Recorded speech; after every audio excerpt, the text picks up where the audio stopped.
महत्वाची बातमी पुढे. मुंबई गोवा महामार्गावर पाणी साचलेले, वाहतुकीसाठी महामार्ग ठप्प झालाय। नागोठणे जवळ वाकण या ठिकाणी महामार्ग ठप्प झालेला आहे। आंबा नदीचं पाणी थेट आता मुंबई गोवा महामार्गावरती आलेलं आहे। कोकणात सुरू असलेल्या मुसळधार पावसाचा फटका मुंबई गोवा राष्ट्रीय महामार्गाला बसलाय। नागोठणे जवळील वाकणमध्ये पाणी साचलं, त्यामुळे मुंबई गोवा महामार्ग ठप्प झालाय। रोहा आणि माणगाव परिसरात महामार्गाच्या अनेक ठिकाणी पाणी साचलं, त्यामुळे वाहन चालकांना मोठा मनस्ताप सहन करावा लागलाय। कशेडी घाटातील नव्या महामार्गावर मोठी दरड कोसळल्यानं वाहतूक दुसऱ्या दिवशीही ठप्प झाली आहे। दरडीसह मोठ्या प्रमाणात माती आणि दगड रस्त्यावर आले, त्यामुळे दोन्ही बाजूची वाहतूक बंद झाली आहे।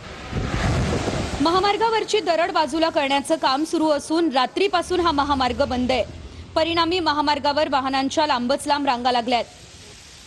महाड विन्हेरे मार्गाचा पर्यायी मार्ग वापरण्याचं आवाहन जिल्हा प्रशासनाकडून करण्यात आलंय। रात्री 2 वाजल्यापासून बसमध्ये काही प्रवासी अडकलेत। ताम्हिणी घाटातही रस्ता खचला, त्यामुळे हा मार्ग वाहतुकीसाठी बंद ठेवण्यात आलाय।